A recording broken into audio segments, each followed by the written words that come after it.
Hello दोस्तों, हमारी YouTube channel भक्ति कथा में आपका फिर से स्वागत है। आज मैं आपके लिए लेके आई हूँ बच बारस की दूसरी कहानी। अगर आपको हमारी ये वीडियो पसंद आए तो हमारी वीडियो को लाइक करें, हमारे चैनल को सब्सक्राइब करें और वीडियो को शेयर करें। आइए शुरू करते हैं। बच बारस का व्रत भादो मास की कृष्ण पक्ष की बारस को किया जाता है। इस दिन महिलाएं गाय बछड़े की पूजा करती है। इस दिन महिलाएं गेहूँ और मूंग जैसे अनाज का सेवन नहीं करती है। इस दिन चाकू से कटी हुई कोई चीज़ नहीं खाई जाती है। इस दिन महिलाएं केवल मक्का और चना दाल बेसन से बना हुआ खाना ही खाती है। कई स्थानों पर आज के दिन माँ अपने बेटे की लंबी उम्र के लिए उसे तिलक लगाकर नारियल भी देती है। आइए कथा शुरू करते हैं। एक गांव में एक सेठ सेठानी रहते थे। सेठ जी के पास खूब पैसा था। सेठ जी खूब धार्मिक और दानवीर व्यक्ति थे। सेठ जी के एक बेटा था, उसकी पत्नी और बेटा भी था। सेठ जी की बहू वहाँ जाकर भिक्षा बहुत धार्मिक प्रवृत्ति की थी। वह बच बारस का व्रत करती थी। एक बार सेठ जी ने गांव में पानी के लिए तालाब बनवाया, पर तालाब में पानी नहीं आया। सेठ जी ने और गहरा खुदवाया, परंतु फिर भी तालाब में पानी नहीं आया। उन्होंने सब जतन कर लिए, परंतु फिर भी तालाब में पानी नहीं आया। तब सेठ जी ने यज्ञ हवन किए ताकि तालाब में पानी आ जाए, पर तालाब में पानी फिर भी नहीं आया। तब सेठ जी ने काशी और उज्जैन नगरी के पंडितों से पूछवाया, तो पंडितों ने पंचांग देखकर बताया कि यदि सेठ जी अपने पोते का भोग दे तो तालाब में पानी आ सकता है। अब सेठ जी चिंतित रहने लगे कि कैसे अपनी पत्नी और बहू से कहे कि उन्हें अपने पोते का भोग देना है।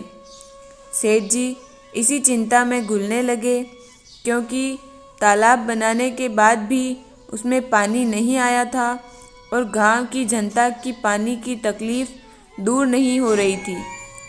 इसी बीच राखी आ गई और सेठ जी की बहू राखी मनाने अपने पीहर चली गई, तो मौका देखकर सेठ जी ने पोते को घर ही रोक लिया।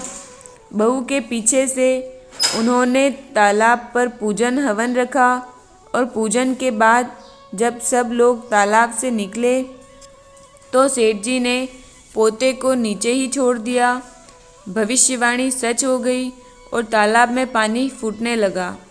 जैसे जैसे सब लोग ऊपर आने लगे, वैसे वैसे तालाब में पानी आने और बढ़ने लगा।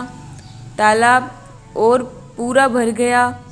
सेठ जी का पोता उसमें डूब गया। अब सेठ जी को पुनः चिंता होने लगी कि बहू आएगी तो उससे क्या कहूँगा। इस कारण उन्होंने बहू को पीहर से भी नहीं बुलवाया। इधर बहू को पीहर में बहुत दिन हो गए थे, तो वह खुद ही ससुराल चली आई। जिस दिन बहू ससुराल पहुँची उस दिन बच बारस का दिन था। बहू ने बच बारस का व्रत रख रखा था।